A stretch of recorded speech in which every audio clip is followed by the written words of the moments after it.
रूपाताम्बुजन्मणे सविलास महामोह ग्रासैक कर्मणे कुंडलीकवरदारी श्री ज्ञानदेव पंढरनाथ भगवान की जय। माऊली ज्ञानेश्वर जगद्गुरु तुकाराम महाराज की जय। सब संतन की जय।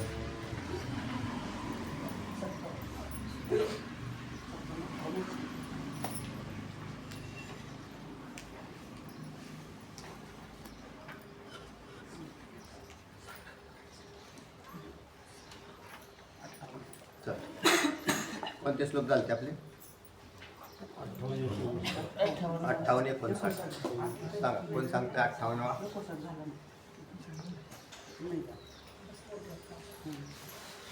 कोण सांगते? 27 श्लोकातील सारांश होता. कामादी दुष्ट वृत्तीचा त्याग करणे परम फल आहे आणि मनुष्य त्याचाच अंगीकार करा म्हणून सांगितलं होतं. मग त्या कामादिकांच्या त्यागाचा उपाय काय हे 58 श्लोकात त्यांनी सांगितलेलं आहे. कामादी दोष दृष्ट्याद्या कामादी त्याग हेतवा प्रसिद्ध्या मोक्षशास्त्रेषु तानत विश्य सुखी भव. त्यांनी सांगितले हे पुष्प कामादिकांच्या त्यागाचा उपाय सांगतात. कामादिकांच्या त्यागाचा उपाय अर्थात चित्तात उत्पन्न होणारे काम ते जर उत्पन्न होत राहिले तर जीवनमुक्ती सुद्धा प्राप्त होणार नाही, तत्वज्ञान प्राप्त करू नाही, त्याचा काय उपयोग होईल अशा प्रकारचा विषय प्रतिपादन केलेला आहे. तेव्हा त्या कामादिकांच्या त्यागाचा काय उपाय आहे ते ऐका. पुष्पमाला, चंदन इत्यादी म्हणजे श्री वस्त्र सुवर्ण काम कशाला इत्यादी पदार्थाच्या ठिकाणी दोष दृष्टी ठेवून एक काम हा चित्तात उत्पन्न होतो, पण तो उत्पन्न होण्याला कारणीभूत पदार्थ बी काम करतात. म्हणजे कोणते पदार्थ असं जर म्हटलं तर आपण गेल्या वेळेस पाहिलं होतं, त्रकचंदन वधू वस्त्र, त्रकचंदन वधू वस्त्र सुवर्ण या सगळ्यांची इच्छा करणारा हा पामर व्यक्ती म्हणून सांगतो. त्याची इच्छा करतो तो तर केवळ पामरामध्ये गेला. आता जे प्रारब्धजन्य स्थितीत आहेत त्यांचाही त्याग करायला सांगितलंय, त्याला मुमुक्षु म्हटलं. आता जीवनमुक्त तर सहज अवस्थेत जरी राहत असला तरी या पदार्थांशी जर संबंध आला तरी चित्तात कामाची उत्पत्ती होते. त्या तत्वानुसंधानात मुग्धाचं लक्षण केलेलं आहे. मुग्ध कोणाला म्हटलं तर जो प्रत्यक्ष सगळे विषय उपलब्ध असताना सुद्धा त्याची इंद्रिय त्या विषयांकडे धाव घेत नाही, तो मुग्ध असा पुरुष. विषय उपलब्ध असताना त्याच्याकडे धाव घेत नाही तर ते मुक्त पुरुषाचं लक्षण केलं. इथे मग काम उत्पन्न करणारे म्हणजे काम्यादी पदार्थ पुष्पमाला, चंदन इत्यादी कामादी आदी पदाने. आणि त्याचे हे कुठं आहे? चंदन पुष्पमाला हे कुठं लिहिलं आहे मी तुम्हाला सांगितलं. कोणता श्लोक सांगितला होता? त्रकचंदन वधू वस्त्र सुवर्णादिषु पामरः असं म्हटलेलं आहे तिकडे. तर त्याच्यामध्ये ती यादी आलेली. पान नंबर 311 वरती 5 नंबर 205 नंबरचा श्लोक आहे. अप्रमत्तो यथा तद्वत् न प्रमाद्यति भोक्तरी त्रकचंदन वधू वस्त्र सुवर्णादिषु पामरः. अप्रमत्तो यथा तद्वत् सापडलं का नाही? न प्रमाद्यति भोक्तरी. प्राकृत मनुष्य पुष्पमाला, चंदन, श्री वस्त्रे, सुवर्ण इत्यादी विषयी तसा सावधान असतो. सावधान असतो म्हणजे तो विषयी असतो म्हणून सावधान असतो. तसाच मोक्ष भोक्त्याविषयी सावधान असतो असा तिथला विषय आलेला आहे. चालू काम्यादी पदार्थ ठिकाणी दोष दृष्टी ठेवली. आता त्याला दोष दृष्टी हा तिथं परत विषय बी आले तिकडेच आलेला आहे. गेल्या वेळेस मी म्हटलं होतं कसा आलेला आहे विषय तो दोष दृष्टी. आता अर्थ नाही दिला याच्यामध्ये, दिलाय अर्थ. हा त्रकचंदन वधू सुवर्ण आला ना, सुवर्ण म्हणजे अर्थामध्ये येईल. अर्थाणां मार्जने क्लेशस् तथैव परिपालने नाशे दुःखं वे दुःखं विकर्तान् क्लेशकारिणः. सगळ्यात आवडीचा विषय आहे अर्थ म्हणजे पैसा. आणि तो पैसा तर मग त्याच्याविषयी सांगितलं रे बाबा दोषदृष्टी ठेव. आता पैशाविषयी कशी दोषदृष्टी तयार करावी तर त्या श्लोकामध्ये सांगितलं अर्थाणाम आर्जने म्हणजे प्राप्ती. पैसा प्राप्त करायला किती दुःख आहे हो. सहज पैसे मिळतात का? नाही. म्हणून तर लोक दरोडे टाकतात चोऱ्या करायला नाही. ते अर्थाणाम आर्जने क्लेशस फार क्लेश आहे दुःख होतात. अर्जने क्लेशस कोणी एखाद्याला पैसे मिळवायचे असेल दिवसभर राहणार वनात कामं करावी लागतात उन्हात आणि मग त्याच्यानंतर त्याच्यासाठी लोक मग ते टाळण्यासाठी भरपूर शिकतात. तिथं बी कष्टच आहेत ना. शिकण्यासाठी बी कष्ट आहेत पोरांना. अर्थाणाम आर्जने क्लेशस तथा एव. अंगात कितीतरी दुःख भोगून झाले मला. इतके दुःख भोगावे लागले. तेव्हा अर्थाणाम मार्जने क्लेशस तथैव परिपालने नाशे दुःखम वे दुःखम दिगर्तान क्लेशकारिणः.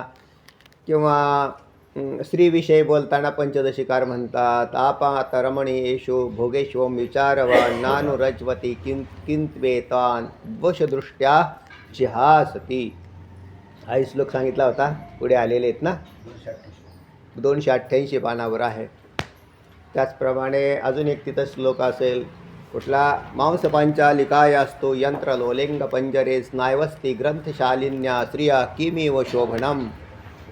हा पुढे तिथंच आहे ना. त्याच्या खाली आलेले आहे तर पाहून घ्या. फार सुंदर सुंदर आहे. म्हणजे आपली वृत्ती जागी केली त्यांनी. हे चिंतन करताना आपल्या तद्रूप होऊन जर केलं ना तर मनुष्य जागाच होऊन जातो. तर त्याच्यात म्हटलं अहो स्त्रिया काय सुंदर आहेत का? तुम्ही आतून पाहत नाही म्हणून तुम्हाला बाहेरून सुंदर दिसतात. आतून म्हणजे ते शरीर पहा आत काय काय भरलेलं आहे त्याच्यात. अरे अरे अरे इतके घाण आणि त्याला तुम्ही सुंदर असं म्हणता आहे का नाही. पैशाचं अशाच प्रकारचा काय केला धिक्कार केला. एक स्त्री आणि धन ह्या दोन सगळ्यात मोठे बलाढ्य विषय आहेत. आणि मग त्याच्याविषयी हे दोन्हीही त्रासदायक आहेत. तरी एक तर धरायला गेलं तर सापडत नाही आणि मिळाले तर इतकं दुःख देतात हे विषय. धन प्राप्त होत नाही मिळालं तरी ते त्रासच देत आहेत. तसाच प्रकारे हे सगळे विषय त्रस्त करतात. पण तरीसुद्धा जीव हा त्याला घेण्याचा प्रयत्न करत असतो. थोडीशी काय करायला पाहिजे तिथे दोषदृष्टी. पण एक जिज्ञासूने आधीच केलेली असते. जिज्ञासूची दोषदृष्टी ही त्या विषयावर अगोदरच झाली म्हणून तो त्याला आत्मज्ञानाची प्राप्ती होते. अन्यथा होणारच नाही. ज्याची आसक्ती आहे विषयाच्या ठिकाणी त्याला आत्मज्ञान होईल कसं. तर तेव्हा अशा ठिकाणी दोषदृष्टी ठेवणं इत्यादी उपाय कामादिकांच्या त्यागाचे पुढेही सांगणार आहेत ते. आणि आत्ता हा विषय जो चाललेला आहे तो द्वैताचा निराश करण्याच्या दृष्टिकोनातून विषय निघाला. आणि मुक्ताने आपाप हे मनोराज्यरूपी जे द्वैत आहे मनात उत्पन्न होणाऱ्या वासना काम क्रोधाधिक यांचा त्याग करावा. जरी तत्त्वज्ञानाच्या नंतर यांच्याकडे नाही लक्ष दिलं तरी विशेष प्रभाव जरी होणार नसला तरीसुद्धा जीवनमुक्तीचा आनंद भोगू देणार नाहीत. मग शेवटी काय झालं हो. चालू जीवनामध्ये आनंद म्हणजे निखळ ब्रह्मानंदाचं सेवन करायला मिळावं अशी जीवनमुक्ताला काय अपेक्षा नाही का की जीवनमुक्तीचा आनंद भोगण्याची. आणि त्या भोगाच्या जीवनमुक्तीच्या आनंदाच्या मधला अडथळा कोणाचा. इकडे एक खुर्ची बघ. जीवनमुक्तीच्या आनंदामधला सगळ्यात मोठा अडथळा कोणते आहेत तर हे कामादिक घटक आहेत. आणि यांच्याकडे लक्ष गेलं की ते त्यांचा दुर्गुण बरोबर पुढे प्रगट करून देतात हृदयामध्ये. अशी नवीन गाडी पाहिली घ्यावं काय नको. कितीला आणली काय तुला करायचं आहे हे कितीला घेतली म्हणजे काय नाही 10 लाखाला. 10 लाख 10 लाख जरा जास्त. पण गाडीत मग ती लगेच सांगत येते ह्याच्यात काय काय सुधारणा आहेत काय काय नवीन फॅसिलिटीज काय काय आलेल्या आहेत त्याच्यामध्ये. आहेत ना.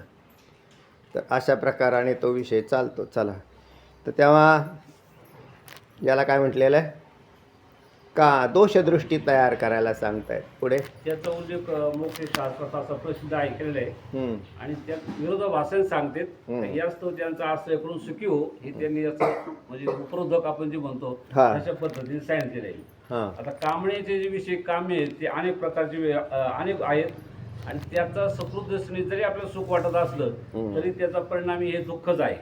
हम्म. आणि ते नित्य आहे हे समजणं सुद्धा चुकीचंच आहे.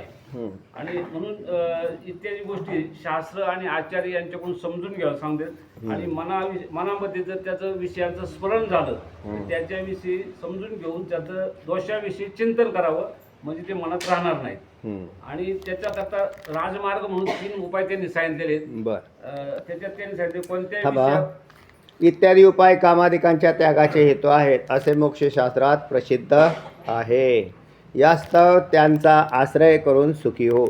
चला, कामनेचे जे विषय आहेत ते काम्य हे अनेक आहेत, पण ते जरी सुकृत दर्शनी फार रमणीय वाटले तरी परिणामी दुःखत आहे. पुढे त्यांनी ते समजणं हे चुकीचं म्हणून सांगितलेलं आहे. आणि याबाबत शास्त्र गुरु यांच्याकडून ते समजून घ्यावे. आणि जर विषय स्मरण झालं तर त्याच्या दोषाविषयी चिंतन करावं म्हणजे मग ते दोष त्याच्यात राहणार नाही.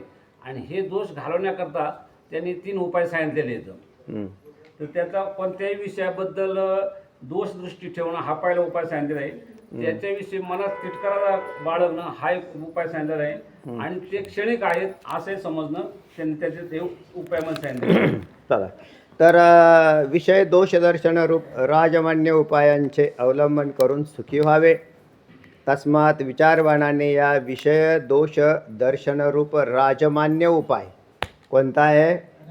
विषय दोष हे जीवाला त्रस्त करतात. म्हणजे विषयाच्या ठिकाणी दोष आहेत याचं दर्शन जर केलं करणं हा राजमान्य उपाय आहे. म्हणजे सगळ्यात श्रेष्ठ उपाय आहे. आणि या उपायाचं अवलंबन करून सुखी व्हावं. जीवांनी बी व्हावं, मुमुक्षुनी बी व्हावं आणि मुक्तांनी बी व्हावं असं म्हणायचं. म्हणजे सगळ्यांनीच त्याच्याकडे दोषदर्शन करावं आणि सुखी व्हावं. आणि हे कोण करेल? पण विचारवान. चला, कोणत्याही विषयाविषयी दोषदृष्टी करणे, त्याच्याविषयी मनात तिटकारा बाळगणे आणि त्याचं क्षणिक स्वरूप आहे याचा विचार करणे. आता हे का बरं असं का म्हणतात? तर हे वास्तव तसंच आहे की जगात जेवढे विषय तयार झालेले आहेत ते असत, जड आणि दुःखरूप आहेत. जगातले सगळेच विषय असत म्हणजे खोटे, भ्रमाने भासणारे असं धरा असत आहेत. क्षणिक आहे. अचेतन असे विषय आहेत. त्याच्यातून आनंद येईलच कसा? कारण आनंद चेतनाच्या ठिकाणी राहील. म्हणून असत असणारा तोच विषय जड स्वरूप आहे. मग चेतन कसा भासतो? चैतन्याच्या साह्यावरती तो अधिष्ठान चैतन्यावर असतो म्हणून तो चित असा भासतो. हे शरीर जड आहे का नाही? मग हे जड शरीर हालतंय ना, म्हणून माणसाची भावना त्याच्यावर झाली. मग ते हालतंय याला कारणीभूत हे शरीर नाही, ते चैतन्य आहे. ते आत असणाऱ्या चैतन्यामुळे शरीरात हालणे, चालणे, बसणे, उठणे असे व्यवहार होतात. आणि माणसाला मग त्या शरीरावर प्रीती तयार झाली. पण शरीरावर प्रीती होण्याचं काही कारण नाही, कारण ते असं जड आणि दुःखरूप आहे. दुसरी गोष्ट दुःखरूप आहेच. काही थोडा वेळ चांगलं वाटत असेल तर चांगलं वाटतंय ते, पण नंतर याच्यात विकार असती. जायते वर्धते विपरिणमते अपक्षयते विनश्यती हे सगळे असती. जायते वर्धते हे सगळे विकार त्याच्यात असतात, होत राहतात आणि त्याच्यात त्रासही होतो, त्रस्तही होतं मनुष्य. एक वेळ पुढे तर असं होतं की मरण आलं तर बरं होईल, पण हे ह्या शरीरात नको राहायला अशी त्या व्यक्तीची धारणा बनते. तर तो दुःखरूप आहे. मग आता हा विषय शरीर आणि शरीर संबंधी सगळेच विषय, शरीर हा एक विषयच आहे, सगळेच असंच जड दुःखरूप आहेत.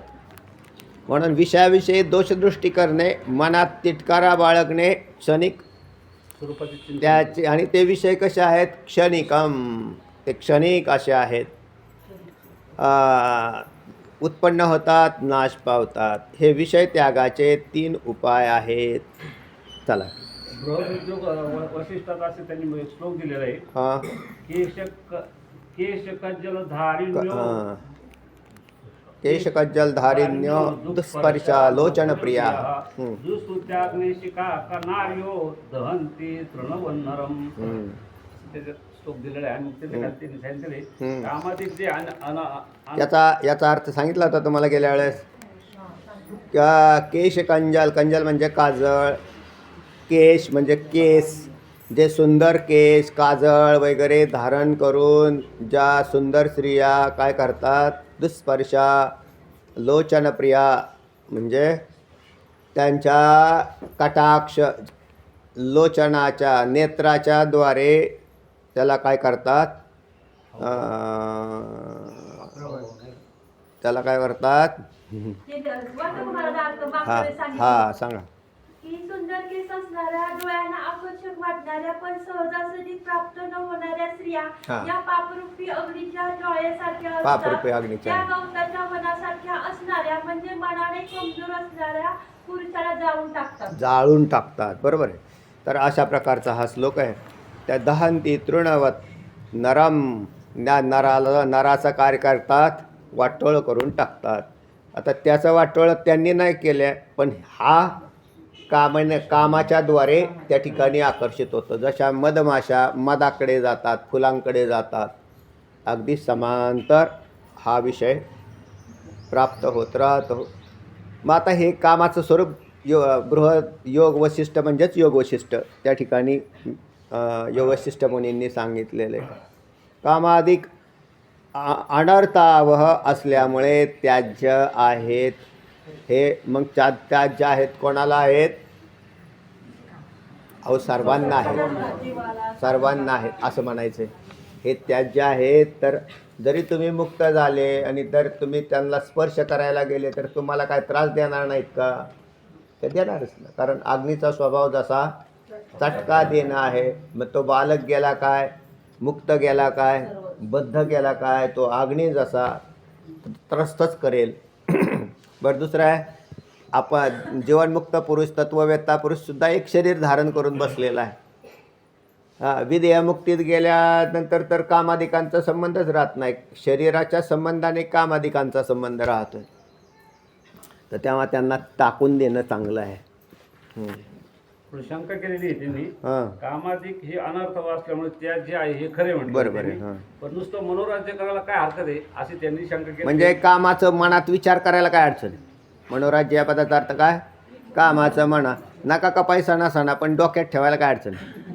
किंवा जेव्हा चिंतन करायला किंवा करोडो रुपये आमके एवढे पैसे, ह्यांच्याकडे इतके पैसे, तमक्याकडे तिकडे, असं नुसतं आपलं मनोराज्य करायला काय अडचण आहे? किंवा पैशाविषयी चिंतन, स्त्रीविषयी चिंतन करायला काय अडचण आहे? असं म्हटलं तर सांगा. पुढचा श्लोक आहे. कोण सांगताय? गायकवाड आहे.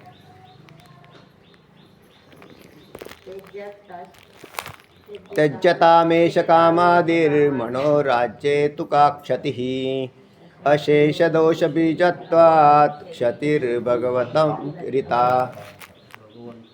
भगवंता रिता अरिता इरिता असा शब्द आहे. भगवंतम अनुस्वार आहे का? भगवंत. हां सांगा.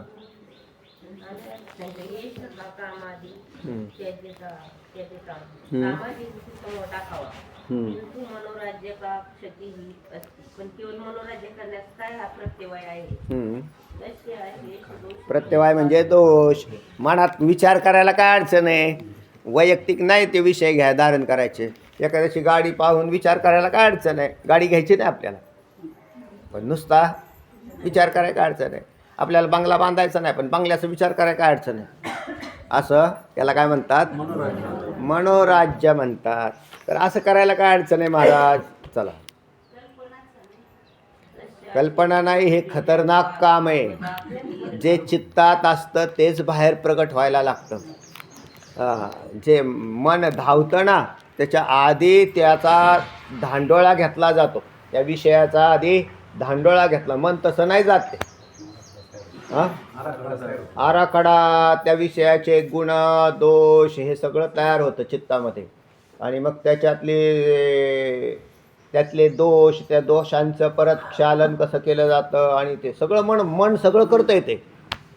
आणि मग सारा तो माणूस म्हणतो ना, तो लय माणूस एक्सपर्ट आहे. एक्सपर्ट म्हणजे त्याने त्या विषयाचं पुष्कळ चर्वण केलेलं आहे, याला म्हणतात एक्सपर्ट. नाही, ते ना लग्न जमावण्याच्या कामात त्यांचा हातखंडाच आहे. म्हणजे याचाच अर्थ त्यांनी त्याचं बरंच चिंतन केलेलं आहे. भरपूर त्यांनी चिंतन केलं आहे का कोणते प्रॉब्लेम कसे क्रिएट होतात, त्यांच्यावर काय सोल्युशन्स असतात, हे सगळं काय केलेलं असतं त्याने, पाहिलेलं, अभ्यासलेलं असतं. तसाच विषय आहे ना. कुठलाही एखादा विषय तुम्ही बाजारात जरी गेला तरी त्याच्याविषयी तुमचा अभ्यास असतोच. शेंगदाणे आणाय गेल्यावरती त्याच्यात 1 number quality, 2 number quality, 3 number quality, चांगला, त्याच्यातून तोंडात टाकल्यावर खावट लागणारा, खावट नुसता त्याचा परीक्षावंत असतो तो लांबून सुद्धा सांगतोय शेंगदाणे खाराटे, हे तर खवट आहेत, हे असे येतं, हे तसे येतं, ह्या शेंगदाण्या बेचव आहेत, ते चांगला नाही, हे नुसतं. कारण त्याचा दररोज काय अभ्यास आहे त्या विषयाचा. तसं मग नुसतं मनोराज्य करायला काय अडचण आहे, अशा प्रकारचं म्हटलं. पण हे मनोराज्यच नंतर विषयासक्ती वाढवत आहे. चला, मनोराज्य सर्व दोषांचे कारण असल्यामुळे स्वतः भगवंतांनीच हा प्रत्यवाय सांगितला आहे, दोष सांगितला आहे. प्रत्यवाय म्हणजे दोष सांगितला आहे. कोणी सांगितला? आणि कुठे सांगितला? भगवद्गीतेत खालचा श्लोक येणार आहे. चला, तेव्हा ध्यायतो विषयान् पुंसः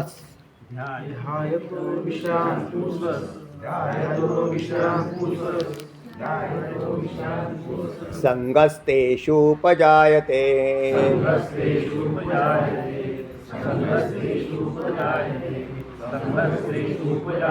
ध्यायतो विषयान्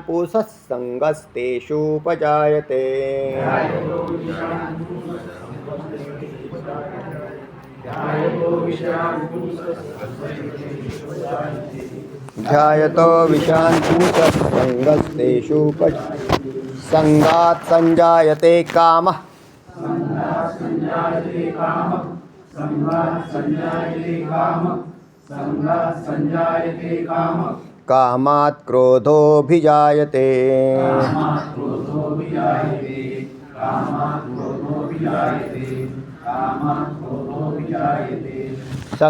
संजायते कामः कामात् क्रोधोऽभिजायते. संगात् संजायते कामः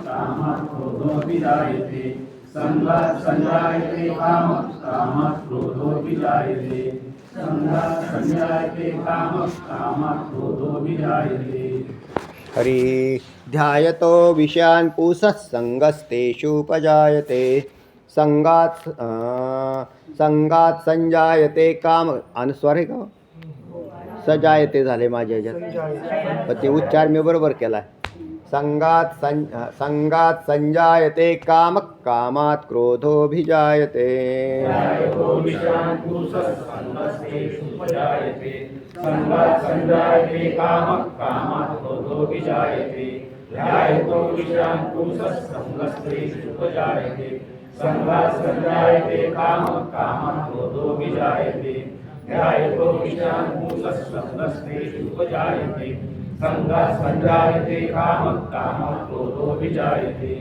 ध्यायतः विषयान् पुंसः संगः तेषु उपजायते. संगात् संजायते कामः कामात् क्रोधः अभिजायते. शोभित आहे ना. ध्यायतः विषयान् पुंसः संगः तेषु होणार आहे ना. तेषु तेषु पहिला उकार घेतला नंतर तेषु उपजायते. संगात संजायते कामः कामात् क्रोधः अभिजायते. संग ध्यायतः विषयान् पुंसः संगः तेषु उपजायते. संगात संजयते कामः कामात क्रोधः अभिजायते. ध्यायतः म्हणजे ध्यान करणारा, पुसहा म्हणजे पुरुष, विषयान म्हणजे विषयाचे ध्यान करणारा पुरुष. तेषु तो काय होतं, तेषु म्हणजे त्याच्याविषयी, संग हा उपजायते, संग म्हणजे आसक्ती, त्या ज्या विषयाचं ध्यान केलं जातं, जो करणारा पुरुष असतो त्या पुरुषाच्या चित्तात ज्याचं ध्यान केलं त्या विषयाची आसक्ती उत्पन्न होते. म्हणजे आसक्ती तशी उत्पन्न होत नाही, तर आधी त्याचं ध्यान झाकेलेलं असतं. ध्यान कसं होतं, चिंतनाने, चिंतने तद्रूपता, म्हणजे त्याविषयी आता त्याच्यातही आवड असते, कारण वासना अनादी कालापासून चित्तात आहेतच, आणि त्या वासना त्यांच्या पूर्तीसाठी विषय शोधत असतात. किंवा जीवाचा असा भ्रम आहे की असा विषय प्राप्त झाला की मी आनंदी होईल, असं त्याच्या डोक्यामध्ये भ्रम आहे. मग तो म्हणतो की मग असं काय करावं बा, आपल्याला असा एक विषय प्राप्त करून घ्यायचा. मग तो त्या विषयाच्या शोधात फिरत राहतो. पण विषय पुष्कळ असतात, विषयात उंच नीच भाव असतो, किंवा त्याला काय म्हटलेला आहे, कोणता भाव म्हटला, अपपर भाव. अपपर म्हणण्यापेक्षा अजून एक दुसरा शब्द आहे त्याला, त्या विषयांच्यामध्ये सापेक्ष निरपेक्ष, अशा प्रकारचे प्रत्येक विषय सापेक्ष निरपेक्ष असतात. जरी 2 फुलं घेतली तरी कोणतं फुल सुंदर असं म्हटलं, ते म्हटले घ्या ना यातलं एक, तर ते लगेच म्हणलं की मग हे घ्यावं काय नाही. मग त्यांनी त्याच्यात काय पाहिला, सापेक्ष अशा प्रकारचे भाव असतात. आणि विश्वामध्ये ते आहेच, एक नाही पदार्थ एकसारखा मायेने निर्माण केलाच नाही, वेगवेगळे पदार्थ निर्माण केले.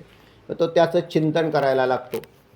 म्हणून ज्या वेळेला वृत्तीमध्ये, अंतर्गत वृत्तीमध्ये विषयाचं चिंतन करणारा जो पुरुष असतो, मग तो विषयाचं चिंतन करून नंतर तो विषय ठरवत असतो की असे जर बरेच विषय त्याच्यासमोर आले तर पैकी मग कोणता घ्यावा.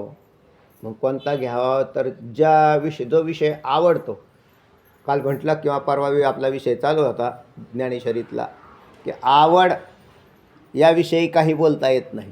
त्याला तो का आवडला याच्याविषयी बोलता येत नाही. तो आवडतो,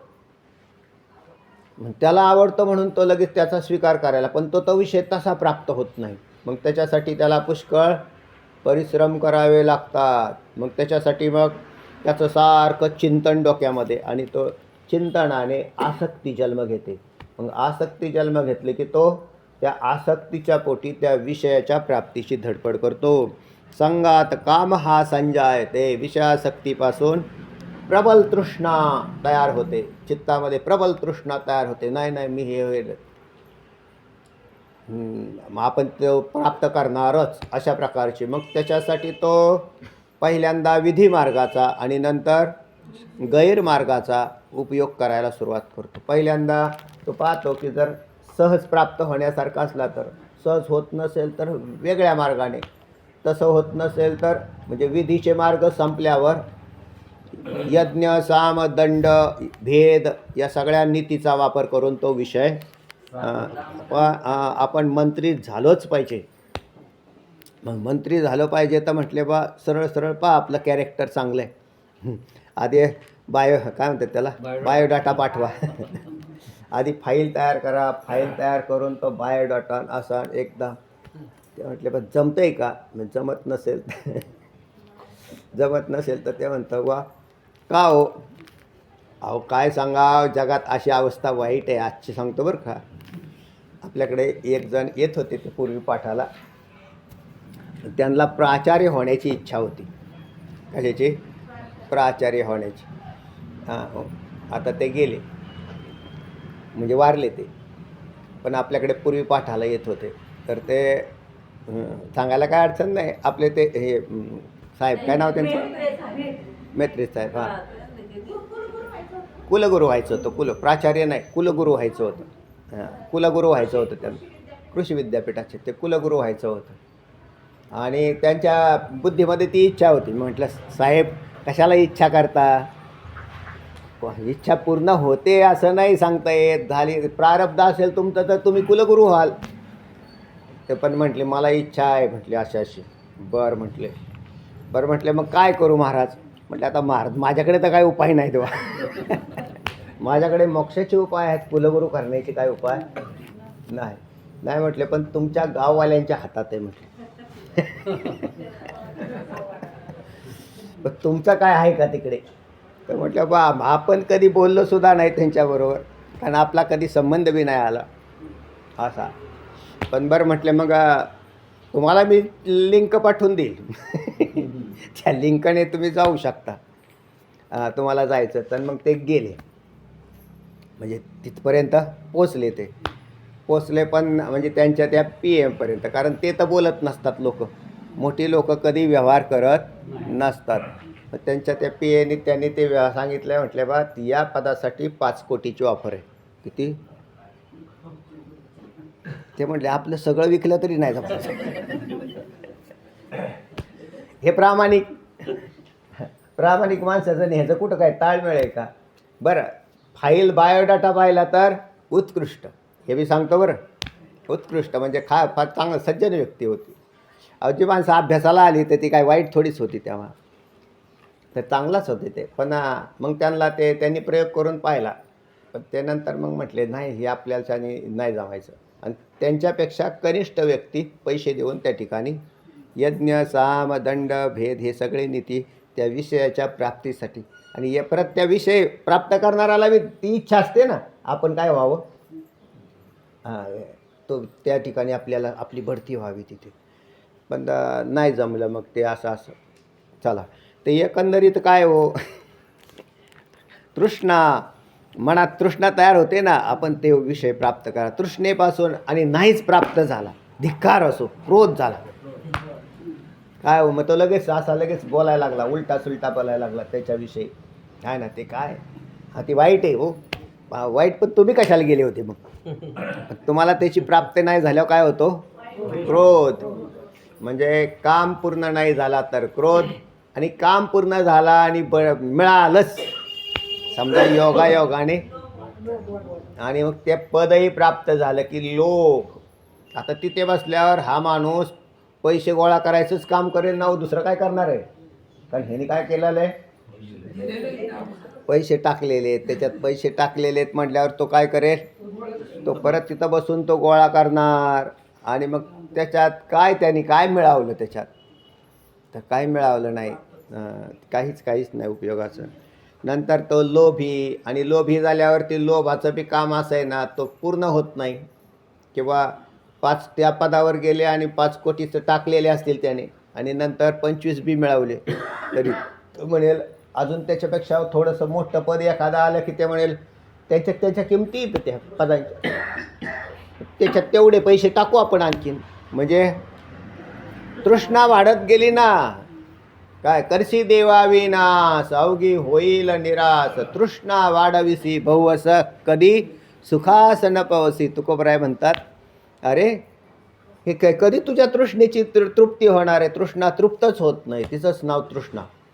म्हणून एक नुसता क्रोध करत नाही, पूर्ण झाला काम तर लोभ, आणि हे सगळे विकार मागं लागत राहतात. भगवद्गीतेच्या 2ऱ्या अध्यायातील 62व्या क्रमांकाचा. क्रोधात भवति सम्मोह, सम्मोहात् स्मृतिविभ्रमः, स्मृतिभ्रंशात् बुद्धिनाशो, बुद्धिनाशात् प्रणश्यति. भगवद्गीता 2रा अध्याय श्लोक क्रमांक 62, 63, 64 काय असतील तर पाहून घ्या तिथले. तर असे सलग श्लोक आलेले आहेत. तर तेव्हा विषयाचं ध्यान करायला भगवंत म्हणतात भगवद्गीतेमध्ये की अरे बाबा विषयाचं ध्यानाच्या चिंतनच करू नये. तुला चिंतन करायचं तर एक विषय देतो तुला. कोणता? एक विषय येतो सकळांचा हरी, ज्याच्या आवडीने एक विषय तुम्हाला देतो, पण तो देवरूपी विषय देतो. त्या देवरूपी विषयाचं चिंतन कर, म्हणजे मनोवृत्ती शांत होईल. एक विषय आहे हा. देवाचं चिंतन केल्यावर चित्तवृत्ती शांत होते, कृष्णाचं चिंतन केल्यावर चित्तवृत्ती शांत होते, पांडुरंगाचं चिंतनाने चित्तवृत्ती शांत होते. चला तेव्हा ऐका काय म्हणतात, वाचा. ध्यायतो विषयान् पुंसस् संगस्तेषुपजायते संगात् संजायते कामात् क्रोधोऽभिजायते विषयान् ध्यायतः पुंसस् विषयाचे चिंतन करणाऱ्या पुरुषाची विषयान म्हणजे विषयाचे, ध्यायतः म्हणजे ध्यान करणं किंवा चिंतन करणं, पुंसः म्हणजे पुरुष, विषयाचे चिंतन करणाऱ्या पुरुषाची तेषु संगः उपजायते, तेषु म्हणजे त्याच्या विषयी, संग हा उपजायते, संग म्हणजे आसक्ती आणि उपजायते म्हणजे उत्पन्न होते, त्याच्याविषयी आसक्ती उत्पन्न होते. संगात कामः संजायते, आणि ती संग म्हणजे आसक्ती काय करते, पुन्हा काम हा संजायते, कामाला उत्पन्न करते. काम म्हणजे प्रबल तृष्णा उत्पन्न करते. पुढे तथा कामात क्रोध आता कामात क्रोध कसा येतो तर तुम्हाला सांगितलं की काम जर पूर्ण झाला तर लोभ तयार होतो आणि काम जर अपूर्ण राहिला म्हणजे तर क्रोधाची उत्पत्ती होते. व तृष्णेपासून क्रोधाचा आविर्भाव होतो. मग आपण कशासाठी प्रयत्न करत होतो, जीवनमुक्तीच्या आनंदासाठी. तत्ववेत्याला समजवून सांगतात, बाबा तू कशासाठी काय करत होता, तसा संसारात असताना त्रस्तच होता. तो संसार त्रस्त करतो म्हणून तत्वज्ञानाचा मार्ग स्वीकारला, आत्मज्ञान प्राप्त केलं आणि आता परत कामादिकांचा संग करायचा असेल तर ते परत काम काय करतील, त्यांच्या स्वभावानुसार स्वरूपानुसार तुला परत त्रस्त करतील. काय करायचं आहे म्हणून त्यांचा त्याग कर असं सांगायचं. नकाश विषय चिंतनाने कसे कसे अनर्थ होतात ते या श्लोकात क्रमाने सांगितले आहे. म्हणून विषय चिंतनाने कसे कसे अनर्थ होतात, तर ज्याने विषयाचं चिंतन करून अनर्थाला सामोरा गेलेला आहे मागच्या जीवनामध्ये, तर असा जो कोणी साधक आहे म्हणूनच तो साधक होतो, नाही तर तसा नाही होणार. ज्याला विषय गोमटे चांगले असे वाटतात, काय म्हटले, ज्या तयासीच विषय हे गोमटे आवडत,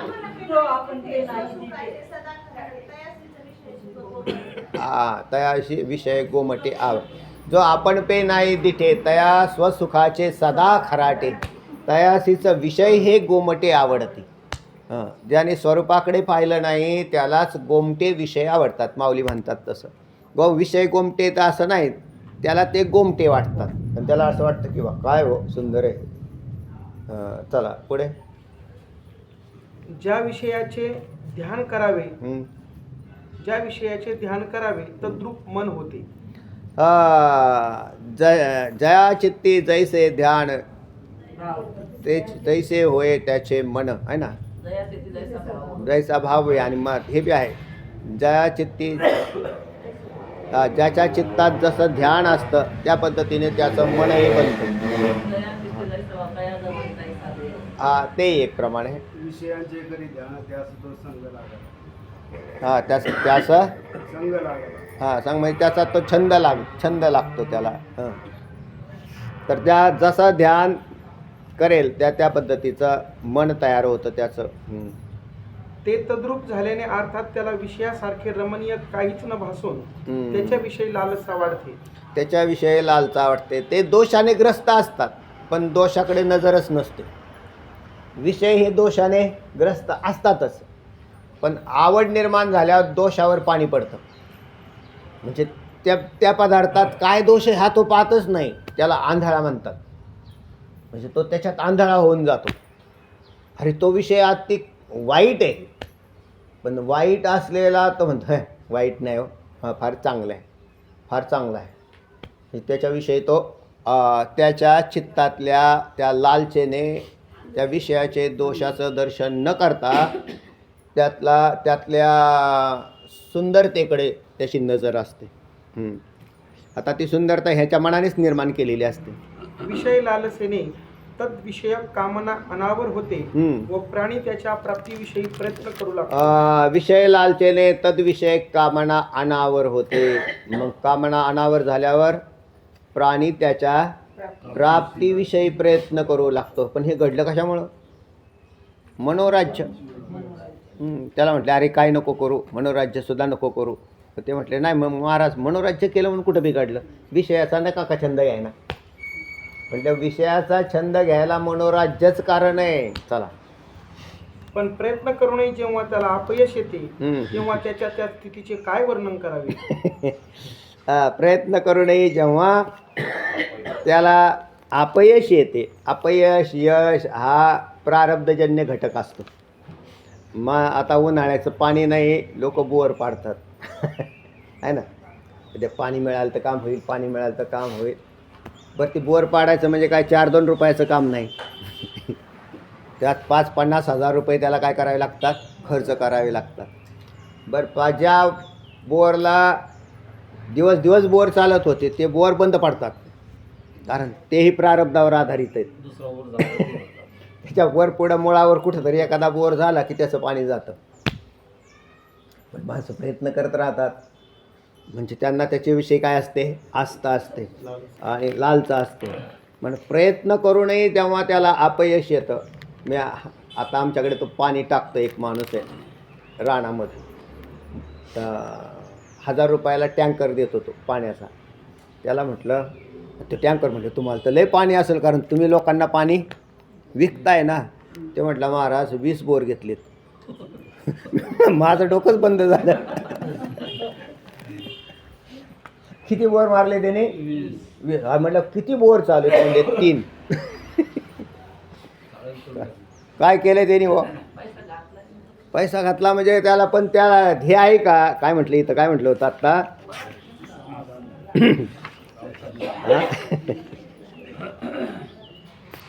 प्रयत्न करूनही जेव्हा त्याला प्रयत्न करूनही प्राप्ती होत नाही असे त्याला एकदा वाटले की त्याचे अंतःकरण, हेच ना, नाही बरं. पण प्रयत्न करूनही जेव्हा त्याला अपयश येते तेव्हा त्या स्थितीचे काय वर्णन करावे, तर त्याच्यावर स्थितीचं काय वर्णन करावं बा त्याला. बरं आहे बा. हां, ते एक जण मला घेऊन जात होता. ते म्हटले महाराज बोरचं उद्घाटन करायचं आहे. मी म्हटलं नको, मला नका घेऊन जाऊ. उद्या तुझ्या बोरचं पाणी गेल्यावर मी काय करू ना. म्हटले तुमच्यावर काय नाही. ही वस्तुस्थिती आहे का नाही. चला,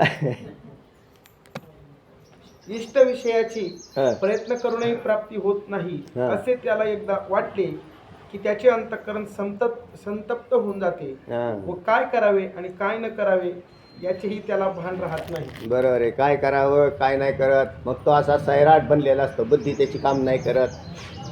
पण हे कशाला करायचं, नसतं केलं तर नसतं जमलं का. पण माणसं तसं करणार ऐकत नाही. आणि तो काम आहे ना, तो कामाचा तो स्वभावच आहे ना. कामाजी कोतवाल याने नाडिले बहुतांशी, हरिहरांची अब्रू घेतो भयनाई त्यासी. जमदाग्नी दुर्वास नाडिले महान महान ऋषी, क्रोधाजी फौजदार तोही मिळाला त्यासी. जोहार मायबाप जोहार, नाथ महाराज सांगतात तसं.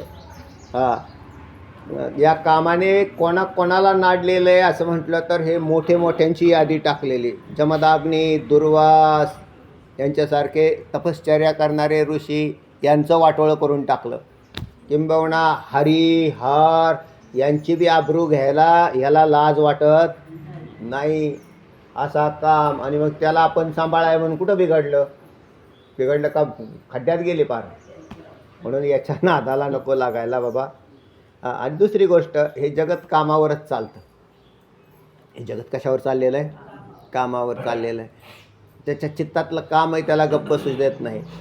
साधारण नाही, साधारण माणसं गरीब अवस्थेत असतात त्यावेळेला त्यांचा पहिला प्रश्न असतो खायला काही नाही. खायचा प्रश्न मिटला की ते म्हणतात कपड्यावरती नजर जाते. कपड्यांचा प्रश्न मिटला तर लगेच गाडीवर नजर जाते. गाडीचा प्रश्न मिटला की घरावर नजर जाते. काम काय झाला, वाढत चालला. काम वाढत चालला तसा दुःखही वाढत चाललं. साधारण झोपडीत राहणारा मनुष्य आणि महालात राहणारा मनुष्य याच्यात सुखी कोण असेल तर तो झोपलेला. मी तुम्हाला एकदा सांगितलं, त्या स्वस्तिक, आपल्या स्वस्तिक चौकाच्या तिथून अशा आतमध्ये गेल्यावर, आता आहेत का झोपड्या गेल्या कोण असतो, मग याला तिकडे जायचा रस्ता आहे ना. हां, ते झोपड्या आहेत का त्या अशा. आणि मग माझ्याकडे ती मोटरसायकलवरती मी होतो आणि मग मी ते पाहिलं तर त्यांच्या त्या झोपड्या पाहिल्या. मी तिथंच उभा राहिलो. बाजूला, आणि मग मी ते पाहत होतो. तर त्याच्यात असे त्या झोपडी तरी किती काही तेव्हा नुसते पत्र्याचे असे घेतात त्यात ते आपले झोपलेले. ज्या म्हणजे दुपारची वेळ होती अशी, आणि लोक हे मस्त झोपलेले होते. काही देणं नाही न घेणं नाही न कोणाचं काही नाही. भांडी अशी पडलेली होती, खाल्लेलं झोपून गेले. काही देणं नाही न घेणं नाही. आणलं असेल कुठून मागून, खाऊन टाकलं, झोपले. निवांत आहेत का नाही असे हां. टॅक्स नाही, पाणीपट्टी नाही, लाईट बिल नाही, कशाचं काय नाही, गॅस नाही. म्हणजे कुठून गॅस आणायचा म्हणजे काय, आता काय काय कारण हां. टॅक्स नाही आणि गॅस बी नाही. तर का हो, जे म्हणजे ज्या कामाने काय केलेलं आहे, चित्तात आसक्ती अडती, दुःखी झाले लोक. आणि हे कोणी केलं? जे सामान्य. आता पूर्वी नव्हता, आज परिस्थिती आहे का नाही. पूर्वी चुली पेटवून करत होते का नाही स्वयंपाक व्यवस्थित. ते म्हणजे तुम्हाला कुठे त्रास होता, तर तुम्हाला गॅस आणून दिला. गॅस आणून दिल्यावरती तुमच्या ते चुलीवरती स्वयंपाक करायचं बंद झालं. बंद झाल्यावरती आता गॅस संपल्यावर ते म्हणले पेटवा चुली. आता कसं काय पेटवायच्या? आता चूल पेटवायला जागाच ठेवली नाही.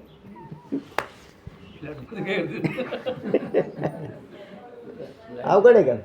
म्हणजे काम आहे ना तो असा, त्याच्यात ते एकदा प्रवेश केलेला आहे ना तो असा, नंतर मग त्याच्यासाठी लोक काही करतील, ब्लॅकने आणतील, नाही तर आणखीन कुठून काय करतील. चला. सारांश हे विषय चिंतन प्राण्याला अनर्थ परंपरेत लोटणारे असल्यामुळे, अनर्थ परंपरेत कामाला आवरून धरावं, प्रारब्धजन्य स्थितीत अवश्य राहावं. म्हणजे जसं प्रारब्ध हे ठेवील तसं राहावं, पण त्याची चिंता नाही करावी. नंतर बुवा नाहीच झालं, नका का व्हायना, काय होईल ते होईल. हां बस, ज्या होतंय एवढं होतंय ठीक आहे, चालू आहे. नाही झालं, नका का व्हायना. ते म्हणजे आता त्याच्यावर उपाय शोधत काय करत बसू नका. होईल जसं होईल तसं होईल. विवेकानं त्याचा अवहेर करावा. तर मग हाच विवेक आहे का हो. त्याच्यामुळं मी सुखी आहे का मी माझ्यातच समाधानी आणि सुखी आहे. मला कोणतेही बाह्य पदार्थ सुख देत नाहीत, तर मी माझ्या अंतर्मनाने सुखी आहे. मी माझंच समाधानी, मी विषयावर माझं सुख अवलंबून नाही. असा विवेक करावा. तर मग अशा या अनर्थकर मनोराज्याचा त्याग कसा करता येईल? तर कसा करता येईल? शक्यम जेतुम मनोराज्यम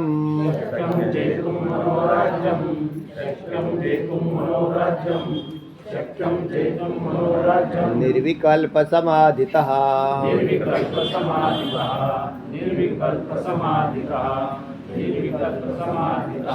जेतुं मनोराज्यं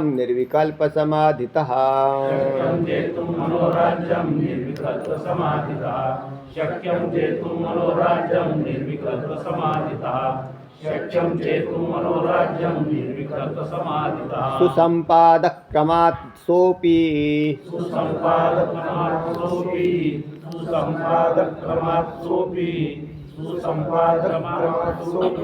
सविकल्प समाधिना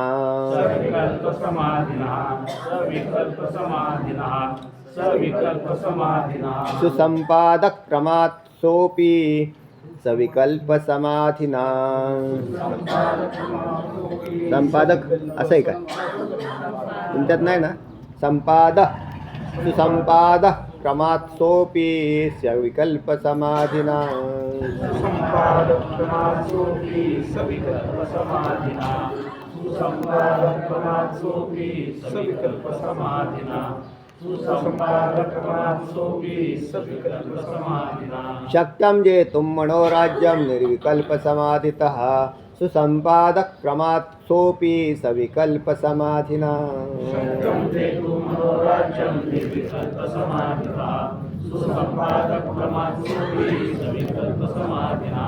शक्यं जेतुं मनोराज्यं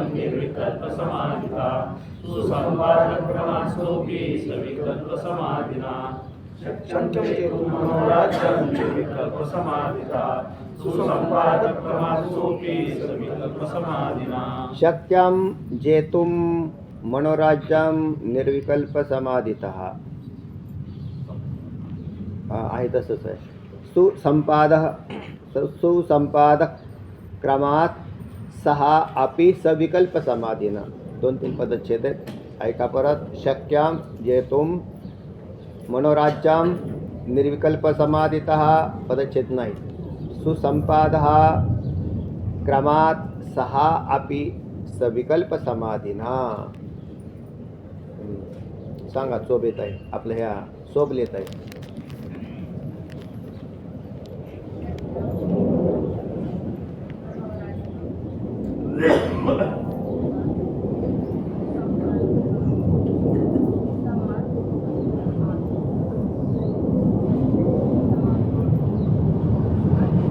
मला काहीच ऐकू आलं नाही. एक तर विमान चालू आहे वरून.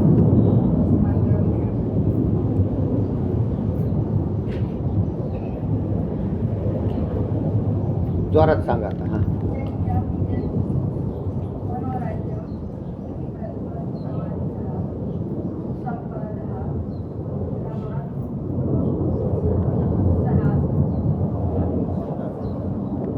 तेव्हा शक्यम जेतुम मनोराज्यम. जेतुम म्हणजे जिंकणं, जिंकता येणं. जेतुम मनोराज्यम मनोराज्याला जिंकता येणं शक्यम. जिंकता येणं शक्य आहे. कसं म्हणताल तर निर्विकल्प समाधीना. निर्विकल्प समाधीच्या द्वारे काय म्हटले ती शंका काय केली, या मनोराज्याचा त्याग कसा करता येईल अशा पद्धतीची शंका घेतल्यानंतर अवतरणामध्ये शंका केली. आणि हे कसं जिंकता येईल बाबा, तर ते म्हणतायत की जिंकता येईल. आणि कसं म्हणताल तर निर्विकल्प समाधीना. निर्विकल्प समाधीच्या द्वारे तुम्हाला हे मनोराज्य जिंकता येतं. हा उपाय आलेला आहे त्याच्यावरती. अर्थात हा उपाय जीवनमुक्ताला दिलेला उपाय आहे, हे बी लक्षात ठेवा. हा उपाय कोणाला दिलेला आहे? जीवनमुक्ताला. लक्ष देऊ नाही का? जीवनमुक्ताला उपाय सांगितला पंचदशीमधला हा. जीवाला काय उपाय आहे का व मनोराज्य जिंकण्याचा? तर योग वशिष्ठामध्ये वशिष्ठ मुनी एक उपाय सांगतात. त्याच्यात म्हणजे मनोनाशाचा उपाय दिलेला आहे योग वशिष्ठामध्ये. आणि तो तुम्हाला पूर्वी बी सांगितला होता. अध्यात्म विद्याधिगमा साधु संगम एवच, है ना. हां, वासना संग परित्यागात प्राणस्पंद निरोधनम अशा पद्धतीचा श्लोक योग वशिष्ठामध्ये आलेला आहे. काय आहे?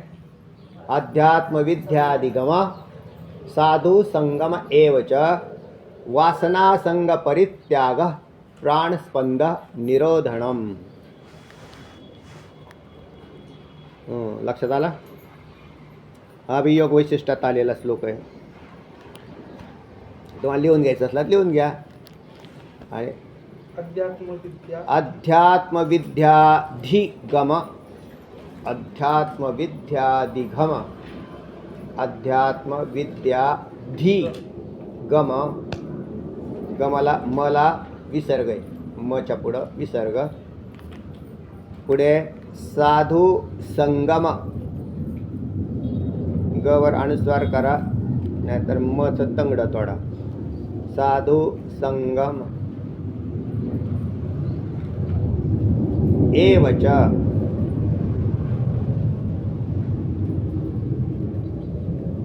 साधू संगम म पूर्णच लिहिलेला बरं का, तंगडं नाही तोडलेलं, कारण पुढे अक्षर बसत नाहीत. साधू संगम काही अडचण नाही. संगम म्हणजे सहवास. साधू संगम एवच झाला अर्धा श्लोक. आता खालचा अर्धा आहे. वासना संग परित्याग. गच्या पुढे विसर्ग आहे. वासना संग परित्याग. गच्या पुढे विसर्ग. आणि प्राणस्पंद निरोधनम. काय लिहिलेलं आहे? प्राणस्पंद निरोधनम. प्राणस्पंद निरोधनम म्हणजेच निर्विकल्प समाधी. आणि हा उपाय कुठून आला? योग वशिष्ठातून आला. आता उपाय किती होते तिथे? 4. आणि इथे कोणते सांगितले? 1. इथं एकच दिला ना. इथं निर्विकल्प समाधीचा विचार दिलेला आहे. मग तिथे 4 का दिले तुम्ही, इथं एकच का दिला? तुम्ही कोणाला विषय सांगताय? मुक्ताला, जीवनमुक्ताला. तर जीवनमुक्ताला आता परत अध्यात्मविद्या प्राप्त करायची का? नाही. दुसरी गोष्ट आहे साधूची संगती होऊन गेलेली आहे. आणि तिसरी गोष्ट वासनासंग परित्यागसुद्धा केलेला असतो त्यांनी. पण तरीसुद्धा प्रारब्धजन्य स्थितीमध्ये या वासना काही गडबड असतात. आता मग चौथा उपाय आला शिल्लक राहिला तो प्राणस्पंद निरोध. अध्यात्मविद्या या पदाचा अर्थ आहे ब्रह्मज्ञानाची प्राप्ती करून घेणं. अध्यात्मविद्याधिगम ब्रह्मज्ञान प्राप्त करून घ्या. दुसरा उपाय करा, साधूच्या संगतीत नित्य राहा. कधी कधी पाठाला येऊ नका, तर नियमित पाठ अभ्यास करत चाला. त्या संगतीत राहिला की तेवढा प्रभाव होतो.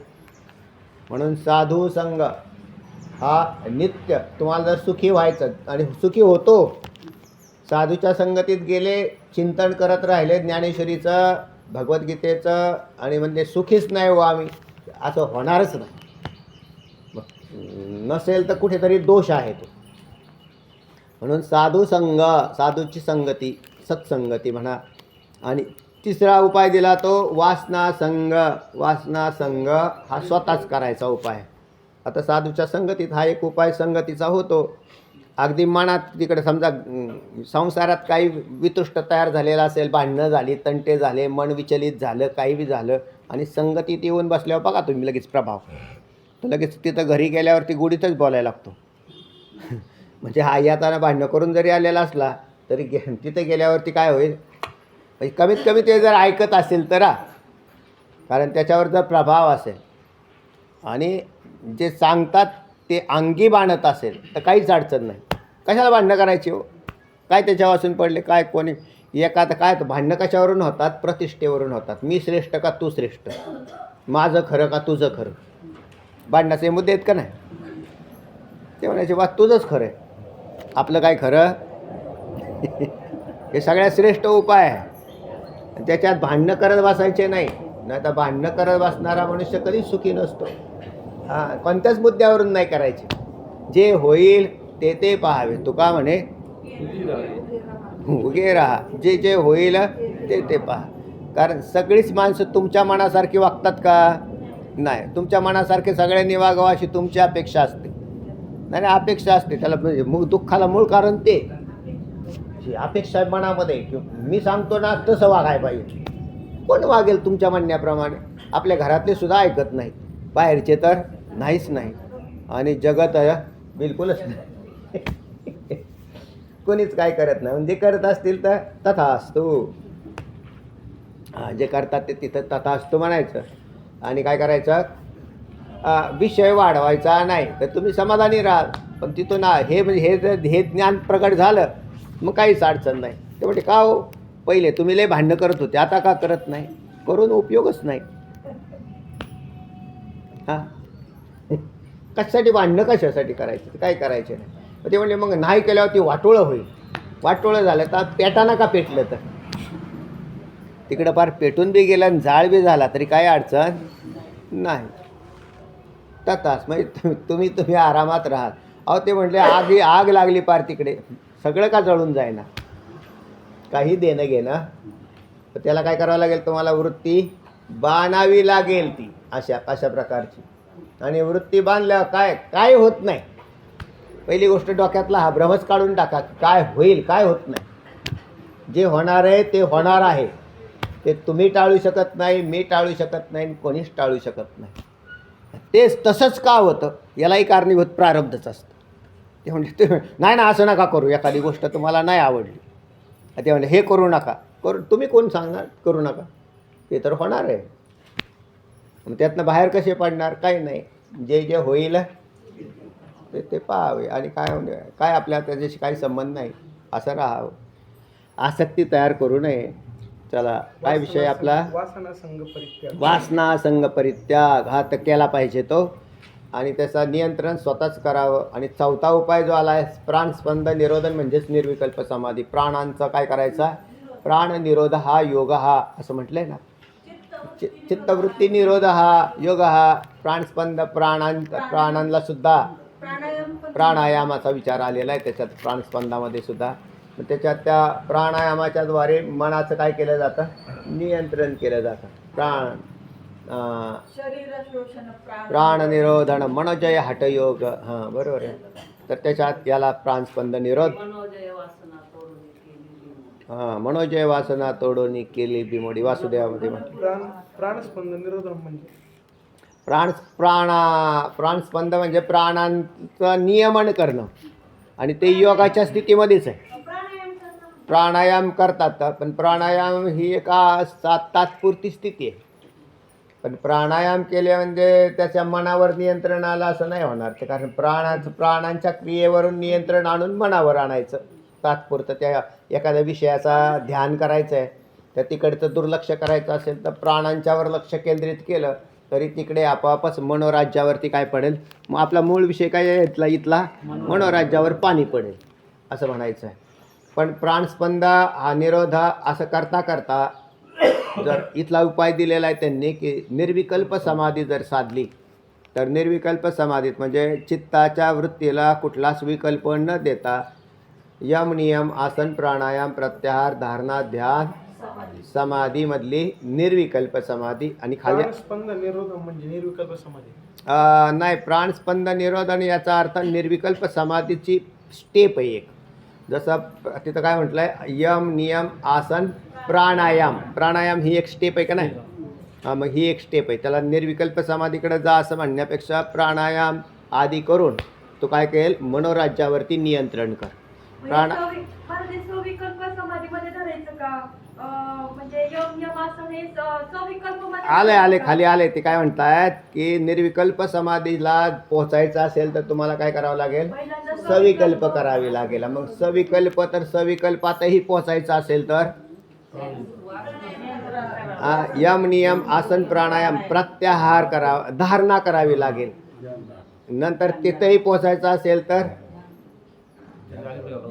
त्याच्या मागची स्टेप पाहणं, प्रत्याहार करावा लागेल. त्याच्यातही पोहोचायचं असेल तर प्राणायाम करावा लागेल. आपोआप प्राणायामापासून निर्विकल्प समाधीचा प्रारंभ होतो. योग वैशिष्ट्यामध्ये प्राणस्पंद निरोधनम अशा प्रकारचा, कारण तिथून पुढे मनाचा काय व्हायला सुरुवात होतो, निरोध व्हायला सुरुवात, म्हणून प्राणस्पंद निरोध असा शब्दप्रयोग केलेला आहे तिथे. आणि मग प्राणस्पंद निरोध, आता लगेच काय कोणाला निर्विकल्प समाधी प्राप्त होणार नाही, पण करता करता प्राणस्पंद निरोध करता करता आपोआपच ध्यान धारणा आणि निर्विकल्प समाधीमध्ये जाईल तो. सुसंपाद हा क्रमात सहा आपलं हे झालं का सांगून, सविकल्प समाधीना अर्थात सहा या सविकल्प समाधीना क्रमात सुसंपाद हा असते.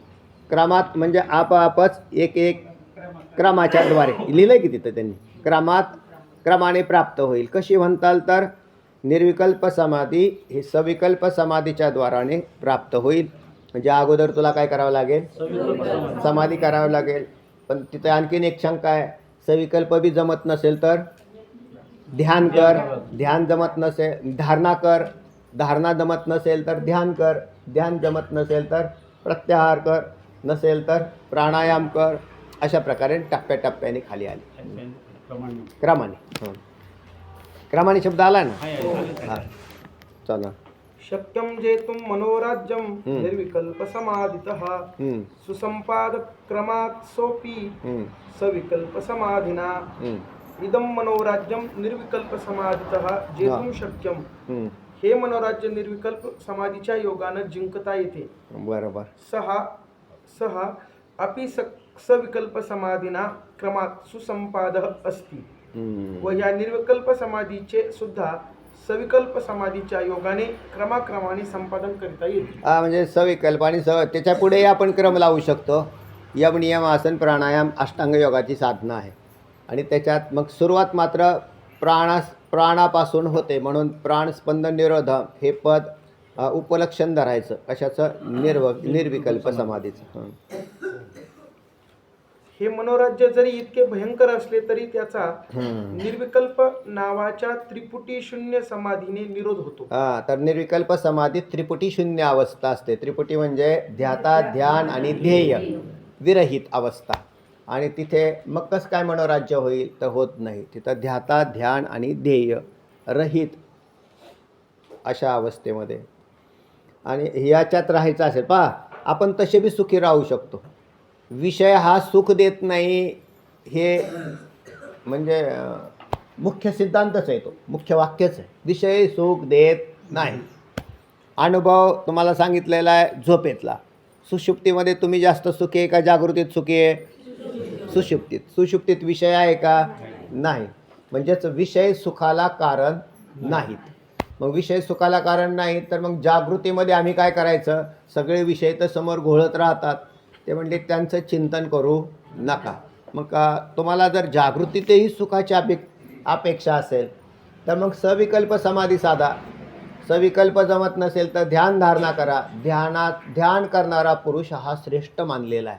काल तुम्हाला मी सांगितले होते 4 प्रकार केले होते. कोणते 4 केले होते? 4 प्रकार सांगितले ना. कोणते? काका कुठे गेले आज? गावाला गेले. 4 प्रकार सांगितले होते. कोणते 4 प्रकार? पहिल्यांदा प्राकृत भक्त. आहे ना, आता लक्षात आलं. म्हणजे प्राकृत, संसारी, असंसारी आणि मुक्त असे 4 प्रकार केले. त्यात प्राकृताने मूर्तीपूजा करावी, कारण प्राकृताला दुसरं काही जमत नाही म्हणून प्राकृताने ते करावं. तीर्थादी यात्रा कराव्यात, मूर्तीपूजा करावी असा विषय झालेला आहे. त्याला प्राकृत भक्त म्हणतात. म्हणजे भक्त म्हणून तर आहेत पुष्कळ लोक, सगळे लोक भक्तच असतात हो, पण ते प्राकृत राहतात. त्यांना त्याच्यात आनंद असतो, चांगली गोष्ट आहे. थोडा आमचा वैष्णव झाला, गळ्यात माळ घातली त्याने, पण तो वारकरी जरी झाला तरी संसारी आहे. म्हणून असोनी संसारी शिवे वेगू करी, म्हणून त्याला सांगितलं हरिमुखे म्हणा, हरिमुखे म्हणा, किंवा विष्णू सहस्रनाम म्हणा, रामरक्षा म्हणा, आणखीन काय रक्षा कुठल्या असतील सगळ्या म्हणा. तो सगळ्या ते काय करायला लागतो. सकाळी लावतात बरेचसे लोक. आपल्या घरातलं वातावरण बी चांगलं राहतं. मग ते सकाळी तेवढं त्यांचं पाठ बी होतं. ते मग ते सकाळी असं लावले म्हणजे महाराज आता बाप चांगलं वाटतंय, चांगली गोष्ट आहे, मग करत जा. त्याला काय म्हणतात? संसारी माणसाने विष्णू सहस्रनाम म्हणावं, नामस्मरण करावं. तिसरी गोष्ट, तिसरा भक्त आला असंसारी म्हणजे आमचे संत धरा किंवा संसाराला लागलाच नाही तो धरा, असे दोन्ही धरता येतील. आमचे संसार असून सुद्धा संसारात नसणारे असंसारीच आहेत. त्यांनी काय करावं? ध्यानाचे कासे लाविले, 12वा अध्याय. ते ध्यानाचे कासे लाविले माऊली म्हणतात तसं. त्यांना कुठे लावलं? ध्यानाकडे लावलं. कारण ते असंसारी होते, त्यांना ध्यान लागतं. संसारी माणसाला ध्यान लागत नाही. ते म्हणजे आम्हाला ध्यानच लागणार, पण तुम्ही संसारीमध्ये असले पाहिजेत. असंशक्ती म्हणजे आसक्ती, पदार्थांच्या असणाऱ्या आसक्ती, संसारात राहून आली तर असंशक्ती अशा अवस्थेमध्ये असतात. बरोबर आहे. पण ते आता ते ज्ञानाची भूमिका आहे बरं का. ती असंशक्ती तुम्ही जे बोलताय ना, ती ज्ञान भूमिकेत योगाबद्दल शक्ती.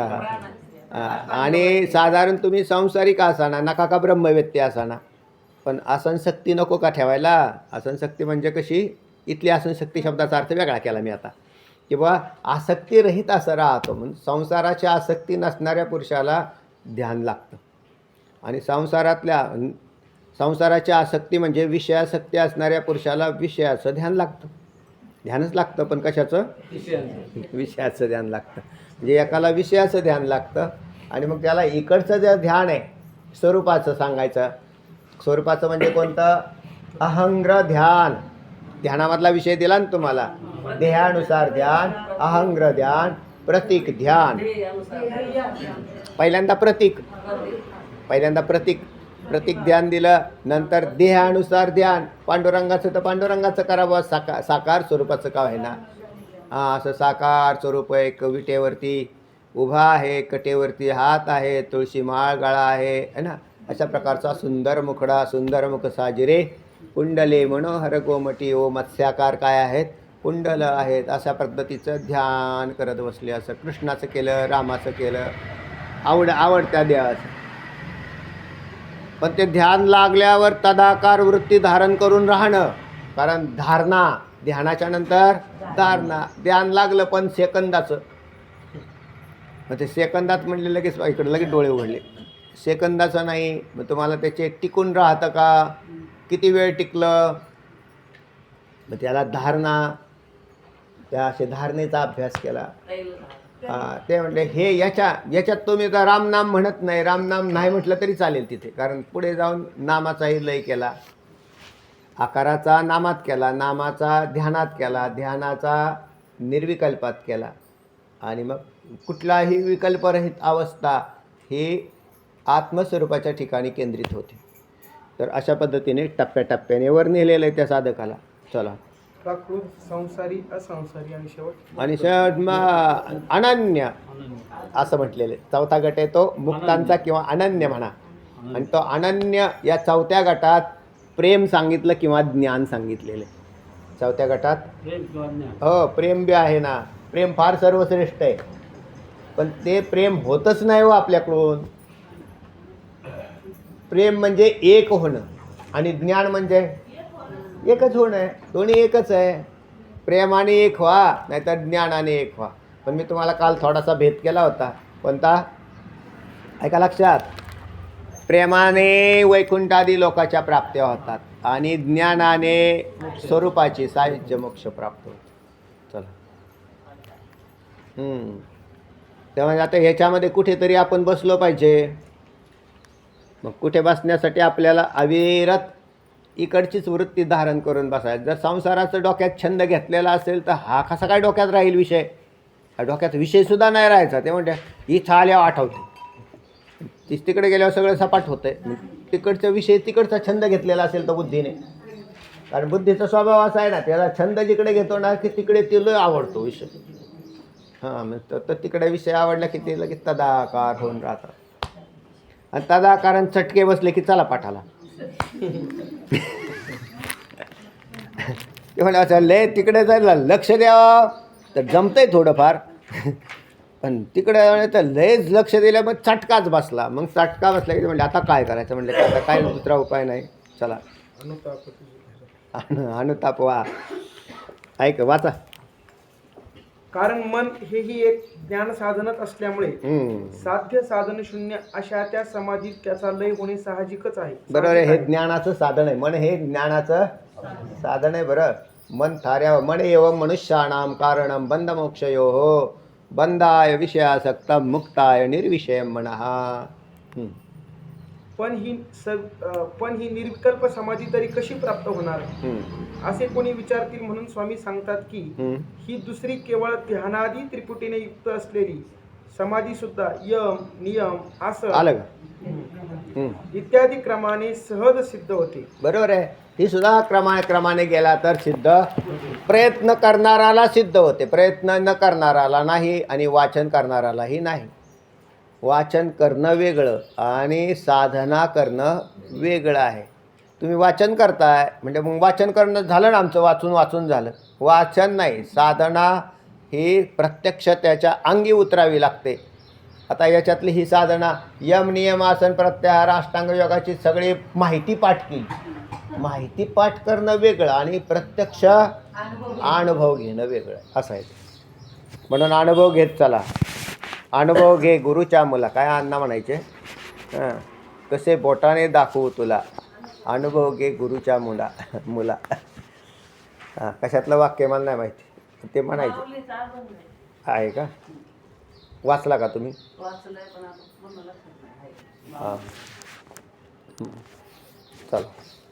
तस्मात निर्विकल्प साक्षात्काराकरिता प्रथम सविकल्पाचा आश्रय करावा असा वेदांताचा उपदेश आहे. ठीक आहे.